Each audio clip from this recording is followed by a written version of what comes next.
Graça e paz, meus queridos, amados em Cristo Jesus. Estamos aí na semana da lição 7, onde vamos estar ministrando missões de maneira revolucionária. Eu te garanto que eu não combinei isso com nenhum professor, né?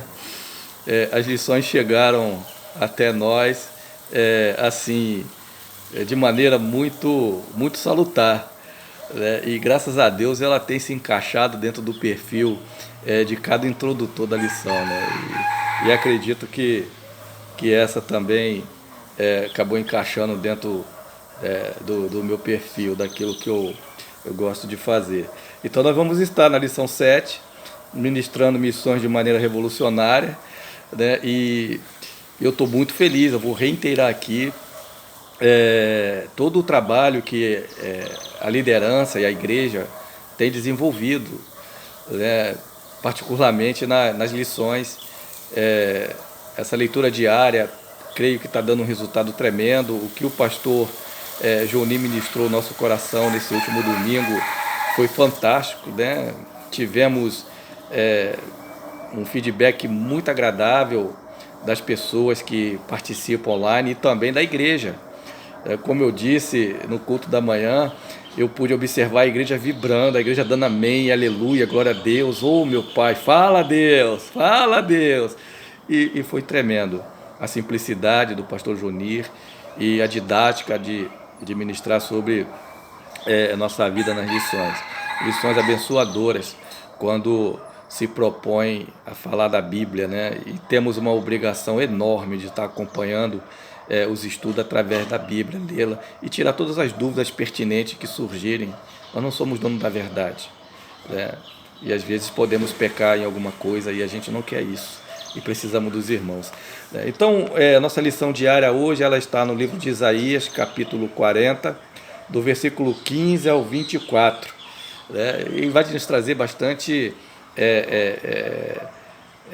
elucidação, né? E daquilo do que realmente é missões de maneira revolucionária. Vamos entender como é que isso funciona no nosso dia a dia. O livro de Isaías, perdão, 40, do versículo 15 ao 24, a palavra diz assim: Eis que as nações são consideradas por ele como um pingo que cai de um balde e como um grão de pó na balança. As ilhas são como pó fino que se levanta. Nem todo o Líbano basta para queimar, nem os seus animais para um holocausto. Todas as nações são perante ele como coisas que não é nada. Ele as considera menos do que nada, como um vácuo. Com quem comparareis a Deus? Ou que coisas semelhantes confrontareis com ele? O artifício funde a imagem, e o ourives a cobre de ouro e cadeias de prata forja para ela. O sacerdote idólatra escolhe madeira que não se corrompe e busca um artifício perito para assentar uma imagem esculpida que não oscile. Acaso não sabeis? Porventura não ouvis? Não vos tem sido anunciado desde o princípio? Ou não atentaste para os fundamentos da terra? Ele é o que está sentado sobre a redondeza da terra, cujos moradores são gafanhotos. É ele quem estende os céus como cortina e o desenrola como tenda para neles habitar. É ele quem conduz a nada os príncipes e torna em nulidade os juízos da terra. Mal foram plantados e semeados, mal se arraigou na terra o seu tronco. Já se secam quando um sopro passa por eles e uma tempestade os leva como palha. Isaías, falando da parte de Deus, a natureza humana, o que realmente nós somos diante do Senhor. Um povo obstinado no seu pecado, um povo obstinado a seguir as leis dos homens e desprezando as leis de Deus. E Deus mostrando claramente o que eles são, assim como nós somos. Muito interessante isso, a forma que Deus é contundente na sua palavra, procurando colocar a sua criação no devido lugar. Oh, meu Pai, como nós seres humanos, em determinados momentos da vida, somos difíceis.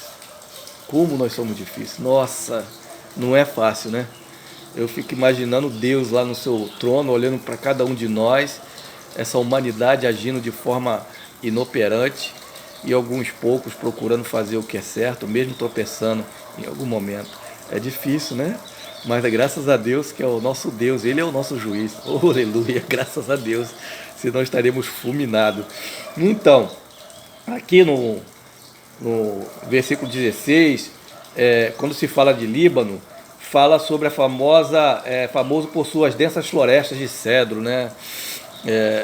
O capítulo 2 do versículo 13 de Isaías fala sobre dessa floresta. Então ele faz essa comparação, nem que você pegasse todas as árvores da floresta e a queimasse em meu nome, assim, nem que você pegasse a Amazônia inteira e queimasse para sacrifício para mim, não significaria nada. É o que Deus está colocando aqui. O versículo 18, ele também é muito contundente quando fala sobre as comparações, né? E coloca aqui: com quem comparareis a Deus? Com quem a gente poderia comparar a Deus nesses dias? Não tem, né? Provavelmente a gente sabe que o Senhor, Ele é incomparável, Ele não se compara. Então, a gente vê ali em Isaías 66, versículo 1, a natureza espiritual de Deus. Vamos ler aqui 66, versículo 1, sobre a natureza espiritual de Deus. A palavra diz assim: assim diz o Senhor, o céu é o meu trono e a terra o estrado dos meus pés. Que casa me edificareis vós? E qual lugar do meu repouso? Se o céu é o trono dele e essa terra que a gente habita é o estrado dos pés do Senhor, que casa a gente poderia edificar para ele? Nenhuma. Ele já tem a casa dele. Quem somos nós, né? Se nosso Deus é poderoso demais. Então está chamando a razão, o povo, e também chama a nossa razão, para a gente saber quem é Deus. Olha que nós vamos falar sobre missões de maneira revolucionária. Porque Deus está mostrando na sua palavra a sua autoridade suprema. Entendeu? Ele está mostrando isso porque o povo que foi contrário a essa autoridade suprema, ele sofreu. Ele passou as consequências e Deus coloca aqui, dentro do livro de Isaías, os atos distorcidos em que a nação tomou e a mão de Deus que pesou sobre a vida dele. É claro que a graça da libertação, da salvação, veio sobre eles também, mas padeceram muito, né? O versículo 19, ele fala sobre cadeias, né? Cadeias de prata, onde diz assim: o artifício funge a imagem e o ourives o cobre de ouro, e cadeias de prata forja para ela. O que significa isso? Significa que as imagens que eram feitas nessa época, elas eram presas com correntes, com cordas, para que não viesse a cair. Então, elas eram fundidas, forjadas em determinadas utensílios de prata ou ferro e amarradas ali para que não caia, não viesse a cair. Então, Deus está falando: vocês estão adorando um Deus que, se vier uma tempestade ou um tremor, cai. Se tirar essas correntes que prendem esse ídolo, ele cai e quebra, eles não são nada. Então, são ídolos presos a cadeias que impedem que o ídolo caísse. Então, nosso Deus é livre. Ele não é preso por cadeia nenhuma. Ele é livre. Ele é onisciente, onipresente, onipotente. Esse é o nosso Deus. Então, ele já começa a mandar real para aquele povo: rapaz, vocês aí tem ídolos aí de prata, ouro, é até bonitinho que vocês fazem aí, brilha, né? Rico, mas não vale nada. Não vale nada, não vai para lugar nenhum. Se cair, quebra, amassa. Então, não é nada para mim, diante de mim, né? Então, o nosso Deus é tremendo com isso. O 21 fala sobre o você saber ou não, né? E também sobre atentar às coisas. Então ele diz assim: não sabeis, não atentastes, o verso 21, esta exortação é dirigida contra aqueles que rejeitam a revelação divina. rejeitam. O povo rejeitava essa revelação através dos profetas, né? A gente vê isso na palavra. Então, quando Deus fala, vocês não sabeis, porque Deus já tinha se comunicado com eles através do profeta, já tinha dado direcionamento, eles já sabiam da lei de Moisés, da vida de Abraão, de Isaac, Jacó, tudo isso eles viveram. Mas Deus chama a atenção com relação aos princípios e com relação aos fundamentos, né? A glória e o poder de Deus são revelados na natureza. Romanos capítulo 1, versículo 20. Deus manda eles atentar ao seu redor, à natureza, né? Um exemplo, quando nós estamos num ambiente agradável, uma praia ou um local em que a gente pode se deparar com uma área verde, com animais, como foi colocado pela Lia, né? E foi maravilhoso o passeio que teve com os nossos jovens, né? E ali na Quinta da Boa Vista, tão próximo da gente, ali puderam se divertir, curtir, né? E ver as coisas maravilhosas que Deus proporciona para nós.